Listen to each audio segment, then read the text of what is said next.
Greetings, welcome to this episode of the A2Pcast. This week we're talking about Battlestar Galactica. It's the 10th anniversary of that wonderful show, if you can believe it's been that long.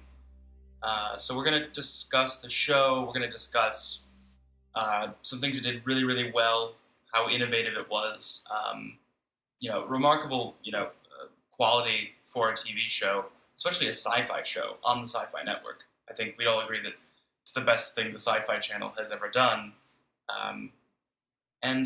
So to sort of prep for this, we just watched Someone to Watch Over Me, which is late in season 4. It's the piano episode with Kara and playing the piano, and the piano is also the song that Cylons know that sort of triggers them. Spoiler alert. Yeah, if you've been living under a rock for the past decade, we're not going to hold anything back. So if you actually haven't, for whatever reason, watched Battlestar Galactica, shut this off, go open Netflix, and watch it all, and then come back, and you're welcome. But Josh, talk to us a little bit, because you specifically requested this episode because you love it so much, I imagine, for the musical elements, as well as the among the itself. Character elements and the beautiful direction and the writing and everything. But they all have that, and this one just also happens to have such an emphasis on piano and the music. And Bear McCreary was the not the full-time composer for the miniseries. He was the assistant composer for the miniseries, but he came on to be full composer of the show. And he did just such an amazing job with this show. And it's still criminal that he never won an Emmy for this show. And I watched other shows win Emmys for original music that had no original music in every episode. I think another sci-fi show might have even won or was nominated. Like Stargate Atlantis was nominated one year, and Battlestar wasn't even nominated. And like Stargate Atlantis has like 4 songs that they record at the beginning of every season, and then they just play everything in every episode. But every single episode had gorgeous, wonderful, and completely integrated, which is the point I want to hammer home with why it's so good, integrated music into everything. And this episode focused on the piano from Kara's backstory. We find out, I think we might have found out earlier in like season 1 or season 2 that her father was a piano player. Is that I remember that Philip Glass moment when we got to hear Metamorphosis. The Philip Glass, right? Yeah. Our introduction actually was Philip Glass. Yeah, I was a little high schooler. How did I not even know about Philip Glass? But yeah, that was Philip Glass. I also think it's really, really cool that you have all of these world instruments that he's brought in. To the score, with the use of the taiko drums and a lot of Eastern stuff as well, and even the I believe it's, correct me if I'm wrong, an Indian chant at the beginning. Is it? My memory tells me this is true. I might be getting the culture confused here, but it is a sort of chant. Yeah. And so the lyrics are in obviously completely Sanskrit or something. Right. Everyone loves Sanskrit. But it's great because they so easily could have just gone for the beat boot sci-fi techno whatever. Yeah, right. Yeah, and there's really none of it. Yeah, and then they went for like a real. And it's interesting how the music really evolved and came into its own because, like I was saying, with the miniseries, they had very specific ideas of what they wanted for the music in the miniseries, and they just wanted it to be sparse. They did not want themes. They wanted percussive music that just underscored the action. And then Bear McCreary just started going to town, and then by the end of the first season, we have these beautiful string quartets that become full-on leitmotifs. The show went from not wanting themes to be the most heavily laden leitmotif show on television. But I'm really okay with that evolution. I still don't listen to the miniseries soundtrack nearly as much as I've listened to the soundtracks of the seasons, particularly like season 1 and 2. But the sort of, like you said, sparse score that they have with the miniseries, I thought was really sort of understated and beautiful. And it went with, because the miniseries by itself had a different feeling, I think. Yeah, very, very different feeling, which I think the first episode, 33, kind of is a beautiful transition into. Because even that episode with its tension is still kind of, it feels subdued and kind of, But it's also introducing you to the style of the show that it would take Mhm. after the miniseries. Yeah, I really like the introduction with 33. Uh, the miniseries. It's been so long since I've watched that miniseries, like from beginning to end. I really want to watch it again and see. I don't know, like what I think about it. Because when I first watched it, I still wasn't sold. I wasn't on board with the show. And then 33 just nailed it home. Like I have to keep watching this. So Yeah, well, you said earlier tonight, before we were watching any of the episodes, that you felt that 33 was kind of a microcosm of the show. oh, perfect. It perfectly sums up all the feelings and the themes and the action that the show is like so good at portraying. Like those of you who don't know, 33. Every 33 minutes, a silent attack occurs, and they have to constantly be doing shifts, and everyone's ragged and like They're running on 5 days without sleep. Yeah, They're all and- taking stimulants to keep Exactly, themselves and, like, awake. and that's always been a theme of the show is like these people just trying to survive through like the skin of their teeth, and yeah, it was just such a perfect introduction to like the desperation of the human characters, and And I think it also it was a perfect way to show the characters for what they really were, sort of up front. You kind of understand them because they have to. I mean, it's all kind of laid out when you're running on fumes, basically. You know, you're not putting up walls, and there's not room for like a lot of this high drama, romantic, right. interconnection stuff. It's all just like, what is the core of this character? How do we get to that in the most efficient way? And that episode was brilliant because of that. I like there's a good example of that. I think is between Ty and Adama when they're switching off because they have to take 10-minute naps. Oh yeah. Once they reset the clock. Mm-hmm. And Adama says, "Is it your turn or mine?" And Ty goes, "It's your turn." And he lets him sleep. And then another character says, "It was actually your turn." He goes, "Yeah, I know. The old man needs his rest." Yeah. And it's like that's like little a perfect thing that like sort of yeah. you understand their relationship immediately, and it just works so well. Understatement, like you said, it's like it's not. It's just sprinkled in there. But Right? They didn't have to have an argument. Yeah. You know, it wasn't. You know, it's your turn to nap. Your turn. No, I did it last time. You have to go. Yeah. We have to stay strong. It wasn't like it wasn't this over the big top. blown up thing. It was just a little moment, and it gave you so much more clarity than any annoying, scene melodrama, any of that stuff. It just eschewed all of that for perfect. Though like that. the show also did melodrama really well. Yeah. Mm-hmm. If we're talking about like episodic, I mean, it's a soap opera in space in many ways, especially the later you get in the series, and you have all of the characters and all. Then you get all of the the romantic interactions and all of that stuff. Yeah. Then it really blooms. Oh yeah. And you get a lot of relationship. I mean, drama. you think about it, like a lot of the episodes, it's just them on the ship interacting with one another, and sometimes from those episodes come some of the best scenes, the best moments. Oh yeah, absolutely. So yeah. It's glorious. I do think we should also talk about. We talked a bit about like evolution, and I could say so many things about the evolution of the music, but it is also tied to the evolution of the show. That 33 being that transition into what the show became, and the romance that takes over at certain points. And season 4 obviously has the most of it, but right at that end of the first season, I think this first season really is just so wonderful, and I think it is so wonderful because it starts so grim, and it does end so grim, but it ends. But there is a beauty. It ends with a bang, perhaps. It ends with a bang or two. Two bangs, yes. But there is that beauty to it, and it's a really, really, and I think part of what makes it so special is how little anyone would expect that to happen. From watching the miniseries to going to 33. To finding yourself in the opera house with the cradle bathed in white light and the gorgeous string music, it's mind-blowing that this could possibly even be the same show, but that comes to also define the show. You have to understand Battlestar Galactica as a coin with both of those sides. Yeah, I mean, we just watched a season 1 episode, and then we jumped right to 4. And Oh yeah, my God, how much? and that was has each changed. side. I mean, it was alcoholism and dead wives and melodrama, and then Kara spends the entire episode talking to a man who isn't actually there. While what's the word? Like diegetic music.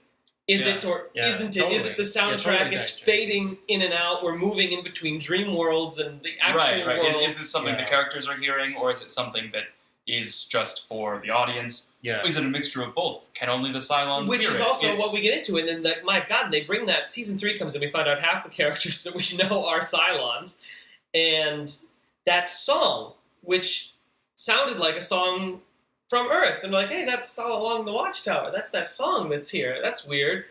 Why did they use that song? Only to find out because it's that song. Because they live in the same universe. Like, Yeah. Yeah, it isn't. It isn't that it's like a weird appropriation of our music or something that we would know. Like, oh, that's a cool theme for Battlestar. They're going Yeah. with some classic rock. No. No, that's It is the song though. It's just it's all about like cyclical history and how culture develops, and it got so big. And I think maybe we should talk about the downsides of getting so the the big. downsides of Yeah. maybe the. Well, if you just want to say your line, because you had a really good line earlier.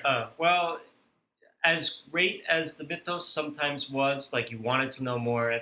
Sometimes the show just kind of collapsed under the weight of trying to be so many things at once and trying to explain and what's the word I'm looking for?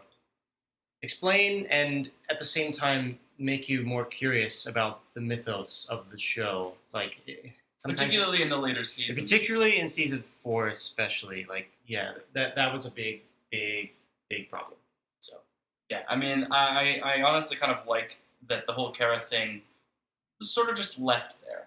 yeah, I think that Yeah. that was I'm happy with the ambiguity, because trying to explain that away, don't would worry you about really, it. would, Would've you been really, don't worry about would you really have been that satisfied if you actually Right, we wouldn't would've be taken better the off time? knowing that, so Yeah, why yeah. bother? Yeah. What matters to us is the sort of little details about the characters and, what they're actually going to do and how they respond to, the situations that they're put in. Like when they find Earth and they find that 2,000 years ago there was a nuclear holocaust that happened there, and it's deserted and Oh, inhabitable.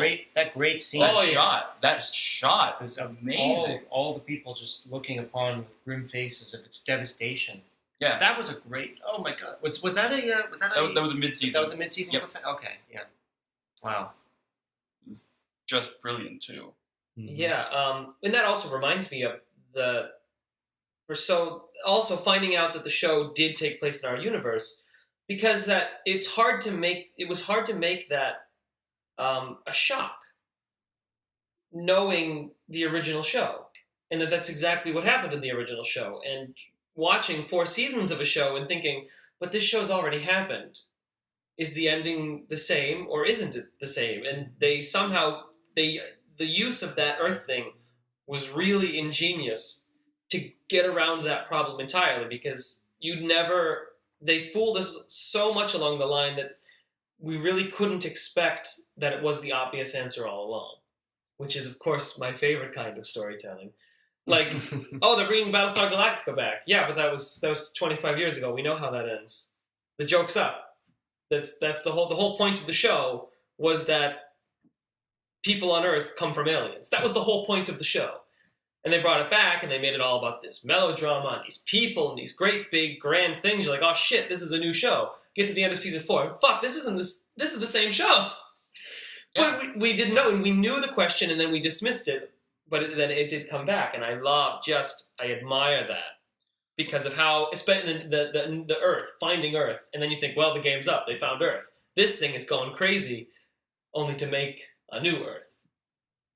Yeah, I mean, let's talk about the end of season 2, beginning of season 3, even through season 3, and how it related to the political environment of the time. Because I think that would have been 2006, 2007. Yeah. I mean, this is like the peak of dissatisfaction with U.S. involvement in Iraq and Afghanistan, Mm-hmm. and sort of getting tired of the Bush presidency, This was all at a fever pitch, Yeah. and I think the show really reflected that. And really, like, I don't want to say sneakily, but like really cleverly, like all the best sci-fi uses the sci-fi premise in a way to like kind of Trojan horse bigger and better themes into the show. Yeah. And yeah, like the occupation beginning of was that season? Yeah, that was season 3. Yeah, Occupation Precipice was the opening of season 3, Yeah. the brilliant opening. Oh my god, like, and the suicide bombings and Right. Oh yeah, like you could just if you just scratch the surface just a little bit, you will notice so many interesting cultural references to like That they denied at the time, which was Oh, another, yeah, another of fun course. game. Oh, of course. I mean, they're going to. But I think what's important to keep in mind is that they didn't, it wasn't done as a sort of shock piece. It wasn't done like, oh, we have suicide bombers. We're Yeah. so, like, edgy. It Yeah. wasn't done in that way. And it wasn't done in a way that was so on the nose or even really necessarily criticizing,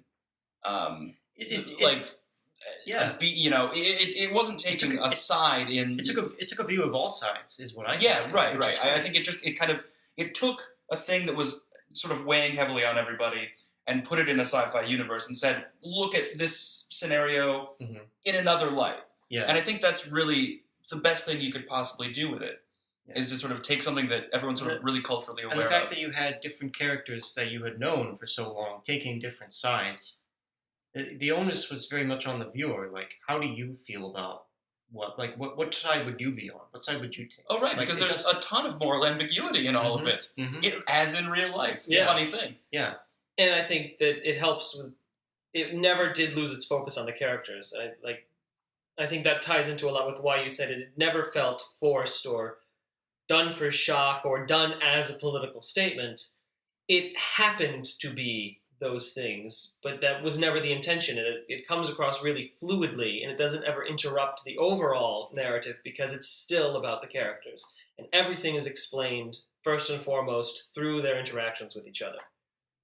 But then we also had the amazing moment when Battlestar Galactica jumps into the upper atmosphere, He drops down and into shoots orbit, out. and then jumps out, Yes. and oh my god! Which brings up the other point we want to make: the remarkable production quality. The of production the show. quality of the show still stands up. Mhm. It's unbelievable how good it looks. Yeah, and like we said, for such just a little sci-fi channel show, what they did is just how did they do that? How did they get the quality of that? It's It's really pretty. good. I mean, it helped. I think the beginning because the season 1 was co-funded by what is NBC with Sci-Fi. They're like, don't they own? Yeah. Universal Yeah, and Sky in the UK. Right. Because the UK got to see the show before we did. I think that that did help. I don't know. If we're looking for reasons, maybe we should do more shows like that. Because when they had all these sets and they could have these models, and then they cultivated that environment. Also, probably helped that there was that British touch for season 1 that made it so good. 13 episodes, Yeah. not bloated, right Yeah. exactly as it should be. yeah. That was another thing that we should talk about. Is the expanding of the seasons after 1. Mm. Like, I think it's not a definite, but I think we've seen shows that have like a 10 to 13 episode structure tend to have most of the fat cut out Mhm. and just get to the point. And that's exactly what season 1 did. And then after that, you get And every other season has Every other like season- 13 episodes you could watch, and then And things then- you could cut. Yeah. I mean, you definitely have a lot of episodes. I think we can name a few just off the top of our heads. You have Black Market. You have The Woman King. Mhm. The Passage, which was important for that one character, but overall kind of pointless. What was her name? Refresh me quickly on the passage. Is her name Kat?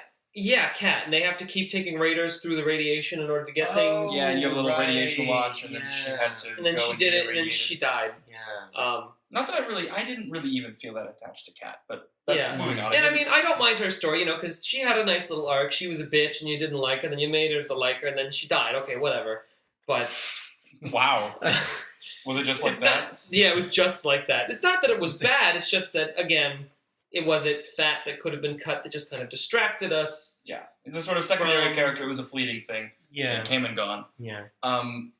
But yeah, I mean, I think if we had stuck with, say, a 13 episode season, it would have really sort of, as you said, trimmed the fat and gotten down to what mattered and propelled the story along.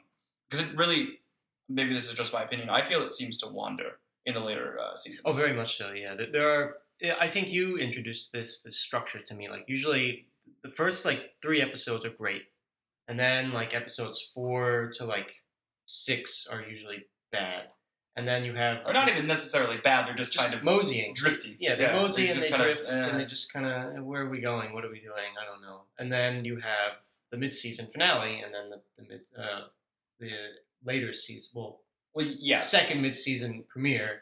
That's usually really good, and then you have the other stretch of moseying. Right, because you have like 2 or 3 part episodes where all of the big things happen, Mm-hmm. and so those are all good. And so then it's a question of like where do you go from there? Like it's like they had this weird structure. They had like they start up here and then they kind of go down here and then they go right back up, and it's like a roller coaster. It's like they had the peaks and valleys of like dramatic happenings, and yeah, what do you do? Which is good until you get into such a valley that it becomes bad. Mm-hmm. Like you start getting into things that you actually don't Yeah, care about. and again, it's a thin line because I do find some of the moseying episodes to be very good because of the character interactions, because you're so invested in these characters. But sometimes it's a thin line between like character development and character study and aimless wandering. Like sometimes. Yeah, I would definitely agree. Let's talk about the creative team. So Ron D. Moore, his name is associated with the reboot of Battlestar Galactica. He kind of owns it. Mm-hmm. Yeah. And I think, but there are other big creative people that were associated. You mentioned Bear McCreary, Mm-hmm. and I think who did finally win his Emmy. I was going to mention that earlier. Oh, he didn't for Battlestar, but whatever show. He's doing The Walking Dead now, but I don't think it was for The Walking Dead. But he did finally win his Primetime Emmy for Best Original Music. So good for him. Good for him. Definitely deserved. Yeah. But I think it's really interesting that both of those guys.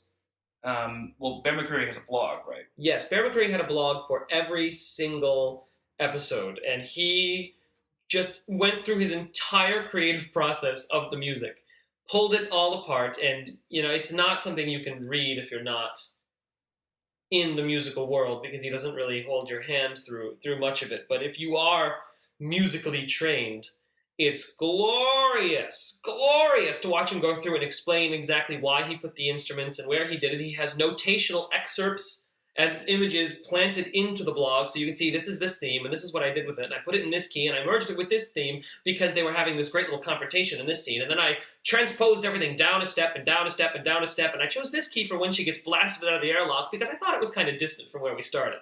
And it's heaven. It's just heaven. You could get lost in it for hours and hours and hours, probably only if you have a degree in music, but yes, please. But thank you for that. Yes. In a similar vein, Ron Moore does also, did rather, do a podcast for every one of the episodes. He would get a bottle of scotch and cigarettes and record just like a voiceover track for each one of the episodes as it was playing. He would watch it, and you would watch it and play the audio along with it. And he just, because he's the producer of the show and he's a writer for the show and occasionally a director for the show, not to mention the person who sort of created it in this iteration. So he's kind of involved in it a little bit. He knows things about it. So it's just listening to him talk about the writing process behind it. And there were even, oh my God, I remember listening to like 2-hour-long writers' meetings they would record, which was fascinating stuff. He would talk about the writing process, different things that the actors would do, different thoughts on what the characters would do, or even ways that they had imagined a scene to go differently, or written it this way first, but it changed over the course of time or while they were shooting. And it's like this treasure trove of information that you get. And I mean, he's recorded how many episodes of Battlestar? Like 80 something. 80 something. Yeah. Well, maybe close to 80. Maybe 70. About maybe that's 70. It's 70 something. Yeah. But I mean, so there are 70 some episodes of him talking about this stuff, and it's just if you are interested in the production of it in any capacity, it's just so wonderful to check out. I believe they're still on iTunes actually. And they are also the DVD commentaries, I think. If you have it on DVD. The Fly on the Wall writers stuff, is that also on iTunes? Just if I yeah. Okay. It's fascinating listening to all of it. Another show that did that, just to go a little off topic, I love when shows open up about their creative process. And, absolutely. And they're so, Breaking Bad, right? How did you know? I wonder. Is it because they're both amazing shows? Yes, but I wouldn't say they were inspired by Battlestar, because I obviously don't know, but I mean, they do the same thing where Vince Gilligan I think it was the editor of the Breaking Bad started doing this podcast where basically she just started to talk to Vince Gilligan, and Vince Gilligan, being the same ilk of Ron D. Moore, basically has a hand in every facet of production in the show, so he knows what he's talking about. Yeah. And that was also just a great treasure trove of just information about the show that you love so much. It's just great when creators aren't so snobby that they say, well, the common folk won't get it, so I'm just going to do my thing. And right. Well, but I think that kind of if you can see my arm motion, it's got a nice little dance going on. It's a preppy arm motion. It's glorious. But I think that sort of attitude is betrayed by shows that are bad. Because you can tell that the creative talent behind it gives a shit. Doesn't in the instance of shows that are bad. Yeah, they don't give a shit. So they probably because they don't understand. Yeah, and if you don't understand that your audience is supposed to feel things and that your audience is capable of understanding, then they're not going to, and they're going to be turned off, and they're not going to care unless they're 12-year-old boys that like to see things explode. Mm-hmm. Ooh, this is what yes. So because it's the 10-year anniversary, we're not the only people that know this. Tons of people know this, and everyone's making their own little posts on Battlestar. That reminds me of something that Battlestar normally does well, occasionally faltered, but in general does better than other things, is those moments like when Shipsky here talked about when Galactica falls through New Caprica into the atmosphere to save everyone, is a glorious, badass moment. And IGN made this list of the best moments in Battlestar, and they had that moment on there. I was like, yeah, good on you, mate. That was lovely. And then they have from Razor, when Husker is falling through the atmosphere and punching a Cylon in the face. Like, really? You think those scenes are equivalent? And it reminded me... I don't even remember that happening, probably because I put it out of my mind. Right, I think I only saw Razor once. Yeah. Was it the plan? Razor, whatever one. But I keep trying to make this point for some reason, as if people don't believe me. But again, the reason that those moments have so much weight has nothing to do with how awesome they were. How awesome they are, with the effects shots, or how great it was. It feels good because it feels earned. Because the characters demanded something that happened. We're not rooting for Galactica because didn't you see those explosions? We're rooting for Galactica there because we're waiting to see all the people we love be rescued. We actually saw their pain and suffering. And that moment is so perfect because we know their suffering is, we know their suffering's coming to an end, quote, unquote. Things will get so much better. Then they start putting people out airlocks, like Vichy France, but... And then Gaeta gets shot. Okay, so there's tons of other things that happen there, but another one of those missteps when I think sometimes the show it didn't have enough time. Maybe that was the problem with these episodes that we're talking about in between. They wanted to do things with other characters, but one episode isn't enough time to get that stuff in. The big episodes work because they're all connected to each other, which has been the trend in television. I think Battlestar was a big help in starting that trend really to spread. Shows that are not as serial, is that the word? No. Yeah, serial or not serial. Shows that you cannot just step in and watch an episode. You need to start from the beginning and go. And that's really becoming par for the course in good television shows. But 15 years ago, that wasn't true in any capacity. Yeah, the procedural was the big moneymaker, big rating success, or big. In fact, it's soap operas that have always been doing it, and it's only just now that we've realized we should start doing that. Yeah, like the Law and Order, like the thing of the week. You can just step in and watch Law and Order. You can't just step in and watch Battlestar. It is difficult. It is difficult. Yeah. There are standalone episodes. I mean, you Yeah. still kind of really need the context of the characters and Yeah, setting, but especially that we said, we watched the season 4 episode, Yeah, and without the context, it's Even having seen it all, it was hard. You had yeah. to take a whole minute to go from season 1 to season 4. Like, all of a sudden, there's good Cylons, and there was a civil war, and Yeah. different people are in jail than were in jail before, and some people are dead, and some people have come back to life. Some people have died and come back in between the whole thing that we didn't even remember. So change is good. But Yes. that's what I say. Change is good. Change in a story is good. It's difficult for new people to get into it, but it's rewarding when you start from the it beginning. is rewarding, although I think it does create a certain kind of audience. Because I thought of that when you mentioned those shows, the shows that we still have that are procedural shows, all the cop shows, shows, the lawyer shows, the doctor shows, and they really are There's nothing- still by far the most popular shows on television. I mean, well, they're easily I consumable. wouldn't say procedurals are bad. I mean, Well, no, they're not all bad. I mean, House is... I love actually Yeah. watching House, and House is a perfect And example I of would- you can step in with every fucking season you want. and you know what? I would even call Star Trek Next Generation a procedural. It is. Oh, yeah. It is. Oh, yeah. I don't know if it And- would. Ron D. Moore was involved with that. In case people didn't know, Late that's on, where late he on. got his start. Late Was on, in yeah. Next And then in Generation. Voyager. Mhm. And Voyager, which he wanted to make as dark as Battlestar, he had resistance to that, and that's why he left. Left the show, then made Battlestar and Voyager. Came- Wasn't really, Voyager. The only I can't. How did it stay on all those years? That's what I want. I don't know, because the only, I've said it before, the only episodes Voyager had that are really good episodes are episodes that they recreated a Next Generation episode. They said, "Oh shit, we want a good Voyager episode. Well, let's change all the storylines to match the characters we have now from Next Generation." And then it was a great episode. Go figure. But they needed Ron Moore there. Didn't know what they lost.